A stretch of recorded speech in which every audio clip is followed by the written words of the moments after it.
경제 현안을 보다 쉽게 풀어보는 경제 읽기 시간입니다. 오늘도 다양한 경제 이슈들 김대호 경제학 박사와 살펴보겠습니다. 안녕하십니까? 안녕하십니까? 네, 반갑습니다. 자, 오늘은 주식 얘기 조금 먼저 해보려고 해요. 코스피가 오늘 시작하면서 3,200 넘었고 지금 보니까 3,185 이 정도에서 왔다 갔다 하는 것 같습니다.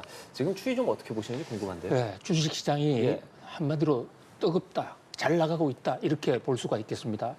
지금 우리 경제, 실물 경제 상당히 좋지 않거든요.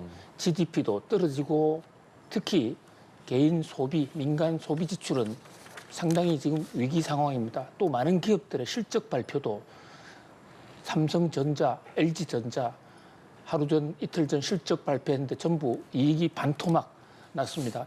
그럼에도 불구하고 주가는 아주 뜨겁게 달아오른다. 뭐 이것은 일단 정권시장이라도 선방을 해서 다행이다라고도 볼 수 있겠지만 실물과 금융시장이 좀 따로 놀고 있다. 이렇게도 볼 수 있는데 그러나 어쨌든 지금 정권시장은 한 달 이상 꾸준한 상승세 또 오늘 아침에는 장중 코스피가 3,200까지 돌파를 해서 3년 10개월 만에 그러니까 코로나 초기에 그 고금리 시절 이전으로 돌아가는 이제 완전히 정권 시장에는 봄이 왔는가 하는 생각이 들 정도로 뭐 대단히 그 좋은 실적을 이어가고 있습니다. 특히요 최근에 주가가 오르는 게 정부가 인위적으로 주가를 끌어올린다든지 또는 기관이 막 사모은다든지 이런 게 아니고 외국인들이 자발적으로 한국 시장에 들어와서 주식을 사고 있거든요.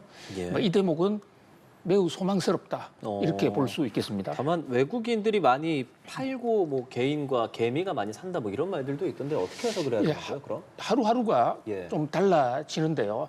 그래서 현재 뭐 주식 시장을 순간적인 주가 변동이나 또는 매수 주체가 바뀌는 거 이거 뭐 너무 미시적으로 보면 전체 흐름을 놓칠 수가 있는데요.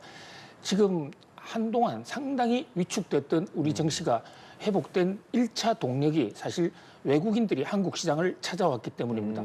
그렇다면 외국인들은 왜 한국에 다시 투자하고 있는가? 자, 첫 번째, 약 한 1년 정도 동안 우리는 환율이 우리나라 돈 가치가 굉장히 낮았더랬습니다. 환율이 높았다는 거죠. 그러다 보니까 환차손을 우려해서 외국인들이 많이 빠져나갔는데 지금은 그 반대로 우리나라 통화 가치가 올라가고 있습니다. 통화 가치가 올라가는 것은 환율이 떨어지는 건데 환율이 떨어지는 데는 두 가지 이유가 있다고 봐요. 첫 번째, 우리나라 정치 경제 상황이 좀 안정됐다. 뭐 계엄령, 탄핵 이런 이제 우려 질서 있게 좀 잡혀간다는 그런 측면이 하나 있고 또 하나는 트럼프 효과입니다. 트럼프 대통령이 미국의 무역 수지 개선을 위해서 약달러 정책을 쓰니까 우리나라가 상대적으로 강세가 되는 이 두 가지 요인이 겹치다 보니까 외국인 투자자들은 지금 그동안에 저평가돼 있던 한국 시장에 한번 투자해 볼 만하다. 이렇게 한 측면이 하나 있고요. 또 하나는 새 정부가 들어서면서 이른바 코스피 5천 우리나라의 주가를 코리아 디스카운트 없는 좀 제값 받기 운동을 하자. 그래서 상법을 일단 개정하지 않았습니까? 그런데 상법 개정이 예를 들면 주주의 충실 의무라든지 3% 룰 이런 것은 다 바뀌었는데 이거 한 번으로 끝나는 게 아니라 2차 상법 개정이 또 있다. 이게 국제금융가에 파다하게 지금 소문이 나고 있습니다. 2차 상법 개정은 자사주를 우리나라 기업들이 그동안에 자사주를 원래 소각하는 것이 원칙인데 자사주를 사놓고 자기들이 경영권 방어에 아주 창고에 넣어놓고 있는 경우가 많았어요. 그런데 새로 개정되는 제2차 상법 개정안의 핵심이 이 자사주 강제 매각, 1년 이상 보유하지 못한다. 그럼 자사주를 매각하면 이건 자동적으로 주가가 올라가는 그런 측면이 있습니다. 사실 미국 주가가 많이 오르는 것도 자사주 매각 때문에 됐는데 미국은 우리처럼 자사주를 오래 보관하지 않아요. 그런데 우리는 그동안에 자사주를 샀다가 소각은 하지 않고 계속해서 창고에 넣어두다 보니까 별 효과를 못 봤는데 그게 뭐 효과를 봤다. 그다음에 또 코리아 디스카운트를 없애겠다는 얘기는 결국은 배당을 높이겠다. 이런 얘기니까 국제 투자가들은 특히 배당에 민감합니다. 그래서 외국인들이 찾아오고 있고요. 근데 이제 개인 투자자들도 그동안에 워낙 한국 주가가 떨어졌기 때문에 한동안에는 한국 주식을 떠나가는 게 IQ 순이다. 이런 얘기도 있었습니다. 조금 생각하면 한국 주식 투자하지 않는다. 그런데 바로 그 코리아 디스카운트를 없애주겠다 하니까 외국인이 들어오고 외국인에 따라서 개인 투자가들도 지금 최근에 빨리 네. 그리고 서학 게임도 나갔던 사람이 한국에 좀 들어오는 이런 여러 가지 현상이 겹쳐져서 금융시장만 놓고 보면 예. 지금 상황은 시장은 상당히 견실하게 잘 되고 있다 이렇게 볼 수 있습니다. 예, 우리 주가는 손풍이 불고 있고 그리고 간밤에 뉴욕 증시 3대 주가 지수도 다 크게 올랐습니다. 그리고 그 가운데 대장주라고 불릴 수 있는 엔비디아의 강세가 돋보이는데 그럼 이런 영향을 받아서 우리 뭐 국내 반도체주들도 영향을 받을 수 있을까요? 그렇습니다. 지금 세계에서 주가가 가장 높은 회사 불과 몇 달 전만 하더라도 애플이었습니다. 예. 애플이 세계 1등의 지위를 약 20년간 독점적으로 누려봤었는데 이제 애플의 독식 시대가 끝났습니다. 그리고 그 자리를 엔비디아가 차고 올라갔는데요. 예. 엔비디아 시가총액이 무려 4조 달러를 돌파했습니다. 자, 4조라는 데가 어느 정도의 돈이냐? 4조는 우리나라 삼성전자 시가총액 14개나 15개를 합해놓은 것과 같습니다. 그러니까 엔비디아 하나가 우리나라 삼성전자보다도 14배 많다.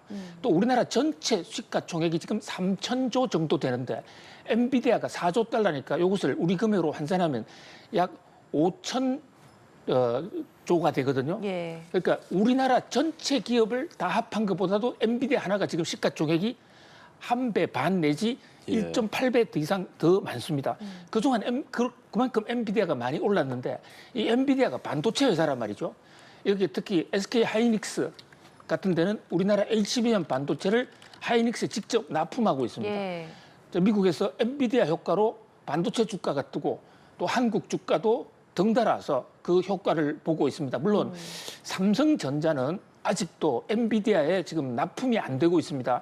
그런데 뭐 이런 기대 이런 것들이 합쳐서 엔비디아 효과가 한국 증시에도 훈풍을 가져왔다 이렇게 볼 수 있겠습니다. 네, 이런 가운데 저희가 이제 시작하기에 앞서서 평론가님이랑 조금 이야기할 때 비트코인 진짜 사상 최고가 이런 얘기 잠깐 하지 않았습니까? 이거 지금 이 현상에 대해서 비트코인은 사실 뭐랄까 이걸 되게 해석하기도 좀 어렵고 이런 부분들을 헷갈려하시는 분들도 많을 것 같은데 어떤 말씀 좀 하고 싶으신지요?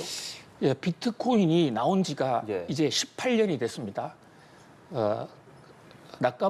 사토시 나카모토 선생이 만든 게 2007년 정도인데 그동안의 비트코인은 법도 없고 원칙도 없고 시장에서 어느 누구도 책임져주지 않는 예. 그냥 자신의 신용만으로 그러다 보니까 오를 때는 엄청 오르고 또 떨을 때는 엄청나게 떨어졌습니다. 실제로 중간에 회사가 없어져서 낭패가 된 날벼락이 된 사례도 많이 있습니다. 그런데 이제 트럼프 대통령이 오면서 이 비트코인의 세상이 바뀌고 있다. 예. 자, 이것은 비트코인 오른다 내린다 하고는 좀 다른 얘기입니다. 그동안에는 정부가 감시 감독도 하지 않고 정부가 육성도 안 했고 그냥 방관했습니다. 예. 트럼프 대통령은 대선 공약에서 가상 암호화폐를 미국이 1등으로 만들겠다. 또 가상 암호화폐를 통해서 미국 경제를 살리겠다라는 이 상당히 좀 독특한 전략을 펴내고 있습니다. 트럼프 대통령 취임한 지가 6개월 지금 넘어가는데 트럼프 대통령이 집권 여당인 공화당 의원들과 그동안에 많은 법을 준비해 왔거든요. 가상화폐를 규제하고 또 육성하는 법입니다. 그 법들이 빠르면 7월 하순, 늦어도 8월 초에 대대적으로 지금 입법 러시, 무더기로 법안이 나올 겁니다. 자, 이 대목에 대해서 보는 시각들이 좀 엇갈리는 것 같습니다. 일각에서는 특히 기관 투자가들, 그동안에 비트코인을 좋게 판단했던 사람들은 예. 정부가 관심 가지면 굉장히 오를 것이다. 이 기대가 지금 가상화폐 가격을 폭등시키고 있습니다. 지금 사상 최고치를 연일 경신하고 있거든요. 비트코인뿐만이 아닙니다. 이더리움, 리플, 솔라나, 카르다노, 뭐 웬만한 가상화폐들 지금 정말 어지러울 정도로 올라가고 있는 상황이거든요. 거기다가 지금 트럼프의 감세 예산안 OBBBA법이라는 거 이거 지금 통과가 됐는데 이게 네. 정부가 돈을 엄청나게 푸는 거거든요. 그럼 돈 풀면 결국은 인플레 해치로서 비트코인 가상화폐가 좀 잘 되지 않겠는데 이 기대가 폭발하면서 트럼프 대통령이 취임한 이후에 가상화폐가 무려 40%, 50% 이상 올랐습니다. 예. 그런데 과연 법안이 나오면 올라갈지 내려갈지 이것은 단정하기는 어렵습니다만 중요한 것은 그동안에는 완전 방치 속에서 자기들끼리 알아서 굴러갔다면 이제는 적어도 이번 달 7월, 8월 달부터는 앞으로 가상화폐는 정부가 직접 개입하고 정부가 규제하면서 또 정부가 육성합니다. 가상화폐 판이 바뀐다.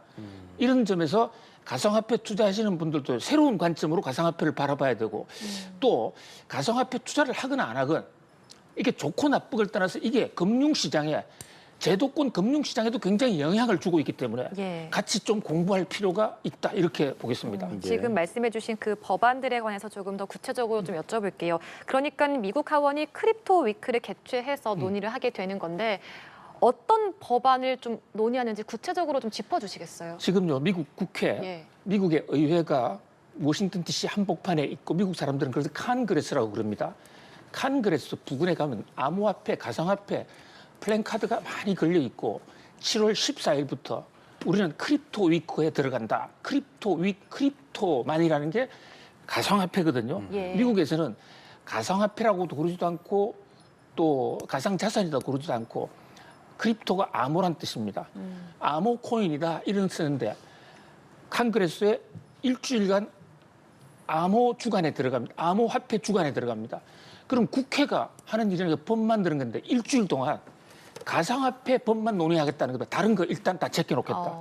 그만큼 지금 가상화폐 법, 트럼프 대통령이 주문해왔던 그 법을 둘러싸고 특히 공화당이 지금 강력하게 밀어붙이고 있고 민주당은 조금 소극적인데 여기서 가상화폐 법의 윤곽이 나올 것 같습니다. 그래서 7월 14일부터 21일까지인데요. 만약에 트럼프 대통령의 공화당이 여론을 주도한다면 바로 7월 말 8월 달에 법이 무더기로 쏟아집니다. 그 법이 좋든 싫든 또 주가에 또 가상화폐 시세에 큰 영향을 미칠 것으로 지금 뉴욕 증시도 굉장히 주목을 하고 있는 그런 상황입니다. 네, 앞서 전달해 주신 것처럼 사실 트럼프 대통령의 한마디가 지금 말한 이 가상화폐, 뉴욕 증시, 심지어 우리나라 증시에까지 굉장히 큰 영향을 미치고 있습니다. 특히나 최근에는 이 상호관세 관련해서 계속 이제 시한이 거의 다 됐고 예. 8월 1일부터는 캐나다에는 35% 부과한다고 얘기하고 관세 예. 뭐 서한도 보내고 있는데 직접적으로 조금 더 이제 뭐 협의를 한다거나 뭐 그럴 가능성도 있습니다. 어떻게 좀 봐야 되는 건지요? 예, 지금 트럼프의 관세 폭탄 4월 2일부터 시작을 했는데요. 워낙 도중에 말을 많이 바꿨습니다. 그러니까요. 아침 말 다르고 저녁 말 다르고 뭐 이러니까 어디를 믿어야 될지 알 수가 없는데 트럼프는 이것을 자신의 거래 기술이라는 책에서 보면 이게 내 전술이다. 상대가 내가 무슨 생각을 하고 있는지 알아차리지 못하게 한다. 그럼 마지막까지 혼선의 전략을 쓰고 있기 때문에 예측하기는 어렵습니다만 타임 스케줄 상으로는 8월 1일부터는 이제 관세 폭탄이 본격적으로 터집니다. 예. 물론 그때까지도 또 협상을 해서 또 연기가 될 가능성이 있는데 일단 스케줄대로라면 8월 1일부터입니다. 그러면 그동안에 말 많이 해왔던 관세 폭탄은 말만 성했지 사실은 그동안에 전부 사실은 트릭이었거든요. 그런데 이제는 8월 달부터 정말 된다면 관세 폭탄이 세계 경제에 미치는 영향이 상당히 크지 않을까. 우리는 25%, 일본 25%인데 브라질 50%를 맞았습니다. 예. 그리고 특히 바로 옆에 있는 나라 캐나다. 원래 캐나다와 미국은 관세가 없던 사이였습니다. 그런데 거기 35%를 때린다? 35%를 관세를 때리고 수출입할 수 있는 무역업자가 거의 없습니다.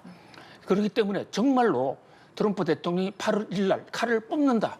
이러면 세계 경제에 충격을 주는데 뉴욕 증시 별로 놀라지 않고 있어요. 예. 왜냐하면 이번에도 또 연기해 주겠지. 뭐 이러다 보니까 요즘 말이 타코라고 해서 트럼프 대통령 또 말을 바꿀 거야. 예. 이런 유행까지 나오고 있는데 뭐 길고 짧은 것은 뭐 대봐야 알 것 같습니다. 네, 관세는 워낙 우리에도 중요한 영향을 미치기 때문에 잘 지켜봐야 되겠습니다. 김대우 경제학 박사와 함께 진행해봤습니다. 경제학교였습니다. 고맙습니다. 감사합니다.